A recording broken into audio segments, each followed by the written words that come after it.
Bismillahirrahmanirrahim. Assalamualaikum warahmatullahi wabarakatuh. Kembali di materi metode penelitian. Pada pertemuan kali ini kita akan bahas tentang literatur review, ya. Literatur review atau dalam tanda bisa disebut sebagai tinjauan pustaka. Literatur review ini memegang peranan yang sangat penting pada penelitian, di mana setiap penelitian pasti mengandung empiris, ya, atau nilai akademis, ya, atau keilmuan dalamnya. Makanya setiap apa yang kita tulis itu harus diperiksa pertanggungjawaban secara akademis. Dan fungsinya literatur review ini adalah untuk memperkuat alasan kita, salah satunya mengapa kita mencantumkan artikel, tulisan atau informasi seperti itu. Makanya harus ada dasar hukumnya yang bermuara pada literasi. Jadi intinya dari rata-rata dan semua mungkin, ya, kalau penelitian ini akan bermuara dari studi pustaka, banyak literasi. Lalu untuk pengertiannya di sini ada literatur review adalah mengevaluasi kualitas dan temuan-temuan penelitian sebelumnya. Jadi kita akan melihat perbedaan dari penelitian kita dengan penelitian yang memang sudah dilakukan, gitu. Supaya ada nanti akan tertemu lah gapnya, pembeda. Orang lain udah meneliti apa, kita melakukan apa, gitu. Jangan sampai kita meneliti yang memang orang lain sudah pernah, gitu. Jadi kita akan mengisi kekosongan-kekosongan tadi yang orang lain memang belum pernah, gitu, atau belum sempat melakukan penelitian, gitu. Lalu mengapa kita harus melakukan literatur review? Pertama adalah di sini ada masalahnya, ada problem di sini. Ya, memang yang kita harus pecahkan di dalamnya. Terus setelah itu kita akan membangun sebuah mindset. Di sini akan terjadilah pertanyaan-pertanyaan atau beberapa pertanyaan atau mungkin banyak pertanyaan yang memang kalau kita sudah baca literasi, banyak sekali nih pertanyaan, kok orang lain kok bisa seperti ini, gitu. Bagaimana caranya? Nah, ini pertanyaan-pertanyaan ini akan bisa jadi dasar hukum kita supaya kuat dalam menuangkan tulisan atau ide dalam penelitian kita. Nah, memang nanti akan menghasilkan sebuah tujuan dari penelitian itu sendiri. Lalu di sini ada manfaatnya adalah ini adalah ada relative riset, ya. Di sini ada relative riset. Jadi kalau di gambar ini kita akan mengisi kekosongan yang memang orang lain belum pernah melakukannya, gitu. Jadi ada gambar ini ada sebuah orang yang memang menempatkan puzzle yang memang kosong, ya, orang lain belum pernah, gitu. Lalu di sini ada gunung es, ya, gunung es. Ada gunung es yang memang di sini adalah muncullah hasil penelitian kita menjadi sebuah gunung es dari kajian-kajian yang memang kita pelajari dari deep knowledge atau pengetahuan yang secara mendalam yang kita sudah baca dari literatur review tadi. Lalu ada namanya how to formularize problem. Bagaimana kita membuat sebuah rumus atau formula penelitian dari sebuah problem yang kita teliti tadi, sehingga kita akan menghasilkan state of art. Jadi pengetahuan yang memang kita buat sendiri, artnya, gitu, seni penelitiannya kita membuat sendiri dari hasil banyak membaca literasi review tadi. Lalu jenis-jenis literatur review ini banyak sekali. Di sini ada 6. Pertama dari jurnal, ini wajib, ya. Ini merupakan salah satu literasi review yang wajib dimiliki dari setiap penelitian. Itu jurnal, mau jurnal nasional, mau internasional, gitu. Lalu adalah book chapter atau buku rampai, yang memang di buku rampai ini jenis buku yang dikerjakan secara berkelompok. Jadi mungkin satu buku ini bisa ada 12 atau 10 atau banyak sekali yang menulisnya, tapi dari berbagai perguruan tinggi atau instansi. Lalu ada proceeding ya, conference ya. Ini akan dari seminar baik itu nasional atau seminar internasional yang nanti akan menjadikan sebuah proceeding ya. Mau ada tesis atau disertasi, lalu ada laporan dari organisasi yang terpercaya, misalnya contohnya badan-badan yang di Indonesia, khususnya misalnya dari LIPI, Batan, ya, BPPT, ini yang akan menghasilkan sebuah temuan ilmiah, gitu. Baik itu dijadikan dari buku, bawa dari catatan, dan sebagainya, atau buku textbook ya, atau buku referensi. Prioritas untuk zona yang terindikasi dengan Scopus ya, Scopus yang bisa dicek di simago.com, simagojr.com. Ini ada beberapa organisasi pengindeks jurnal. Ini ada Thomson Reuters, Web of Science. Kemudian ada Scopus, tiganya ada Google Scholar dan sebagainya.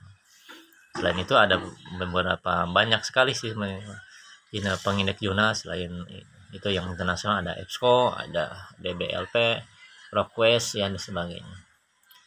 Yang memang selevel dengan Google Scholar. Tapi biasanya kalau saya mengambilnya dari Scopus dan Google Scholar. 3 ini aja, Scopus, Google Scholar dengan Thomson Reuters. Lalu ada sumber pencarian interaksi ilmiah itu ada 2, ada gratis, ada yang berbayar. Yang gratis ini menggunakan sch.hub, Leakband, Scholar, BookZZ dan sebagainya. Kita bisa mendownload artikel-artikel atau jurnal-jurnal yang kita bisa download sendiri ya, tanpa kita bayar. Biasa menggunakan aplikasi bantu. Tapi kalau yang berbayar ini bisa menggunakan SendDirect, Scopus, dan link Springer dan sebagainya. Tergantung kepentingan buat apa gitu. Kalau untuk mahasiswa bolehlah menggunakan sch.hub dan sebagainya. Karena kalau untuk mendownload untuk artikel yang IEEE contohnya itu dikenakan biasanya 300.000 ya, 300.000. Lalu contoh sistematik literatur review pertama adalah ini contohnya nih. Ini adalah yang di-download dari IEEE ya. Terus yang kedua adalah When atau sebagainya nih tahun 2012. Selanjutnya adalah ini dari buku ya, ini kayaknya dari buku nih. Informasi ada software teknologi dari buku. Kalau yang ini dari proceeding, ini dari jurnal, yang keduanya, kalau yang 3 dari buku. Lalu tahapan literatur review atau SLR ini pertama adalah ada 3, ada planning, conducting, dan reporting. Yang kita harus lakukan adalah planning. Ya, pertama adalah merumuskan riset question pada review. Jadi merumuskan pertanyaan-pertanyaan akan dimunculkan pada saat review tadi. Pertanyaan biasa kalau saya sendiri menuliskan ada beberapa banyak pertanyaan gitu. Nanti dipilihlah dari pertanyaan itu yang akan kita teliti, yang memang begitu sangat penting dari beberapa pertanyaan. Lalu kita cari ini jurnal-jurnal terkait atau penelitian literasi terkait tentang pertanyaan-pertanyaan yang kita ajukan tadi. Tapi di saran saya sih minimal 10, maksimal ya, bukan minimal, maksimal 10 tahun ke belakang atau minimal 5 tahun ke belakang supaya masih update ya informasinya. Jangan sampai kita berbicara hebat di suatu konferensi atau seminar, tiba-tiba sudah pernah diteliti orang lain karena kita mengambilnya 10 tahun ke belakang. Gitu. Lalu mengembangkan protokol review ya, protokol review. Selanjutnya untuk yang bagian conducting ini ada 5 hal yang harus diingat, ada perhatikan. Pertama adalah identifikasi literatur yang relevan. Literatur yang relevan ini indikasinya di mana? Misalnya kita ambil dari jurnal, misalnya kita harus dari Scopus, Google Scholar atau Web of Science. Jangan kita mengambil literasi ini dari jurnal-jurnal atau data-data informasi yang tidak relevan, misalnya dari blog misalnya. Itu kan kurang diakui secara akademisnya, karena itu tidak teruji. Kalau dari jurnal, apalagi yang sudah teknik internasional, ya pasti itu dari dihasilkan dari proses yang panjang, dari review, copy editing, sebagainya. Lalu lakukan pemilihan studi primer. Kita misalnya dari jurnal, dari buku, dari book chapter atau referensi. atau dari artikel ilmiah yang lain. Kita cari, lakukan ekstraksi data. Ekstraksi data itu dari beberapa jurnal-jurnal tadi dibuatlah tabel-tabelnya. Dibuat tabel, kalau saya disebutnya sebagai gap reset. Dibuat intisari-intisari yang memang kita harus baca. Jadi jangan semua dibaca. Kalau saya menggunakan cara cepat aja. Biasanya judul, abstrak, introduction, metodologi, udah dan hasil. Kalau itu ketemu sesuai, cocok, ambil. Kalau tidak, buang. Jangan sampai kita membaca memang menghabiskan waktu dan energi kita. Nah, karena itu jurnal itu tidak relevan dengan penelitian yang akan kita teliti tadi. Lalu nilai kualitas penelitian, ya kualitas penelitian ditentukan oleh salah satunya untuk ini semakin semakin kuat literasi reviewnya, di mana sumbernya, kepercayaan sebagainya, itu berarti semakin bagus penelitiannya. Penelitian itu ya, jadi jangan sampai kita malas untuk membaca dari beberapa literasi. Lalu melakukan bukti sintetis ya, atau sintesa ya. Terus sintesa itu adalah menarikkan kesimpulannya.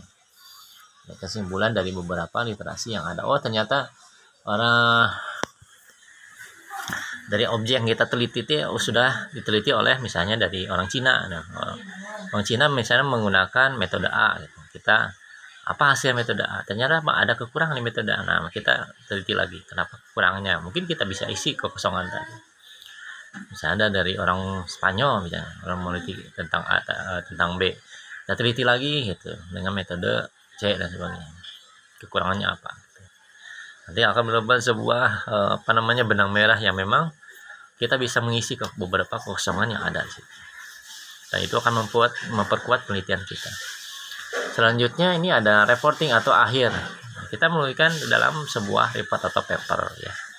Kita buat hasil penelitian kita bisa menjadi sebuah laporan penelitian atau bisa menjadi sebuah jurnal atau paper, bisa jurnal yang akan dipresentasikan ke paper yang disampaikan ke seminar nasional atau internasional, atau bisa juga bisa disubmit ke jurnal internasional ya. Jangan berhenti untuk belajar. Nanti penelitian itu harus baca, harus banyak cari artikel yang memang terkait tentang penelitian yang kita teliti saat ini. Mungkin itu saja, kurang lebihnya mohon maaf. Kalau ada pertanyaan bisa di chat langsung. Mohon di like ya dan subscribe supaya Anda juga dapat notifikasi dari materi perkuliahan ini. Kurang lebihnya mohon maaf. Wassalamualaikum warahmatullahi wabarakatuh.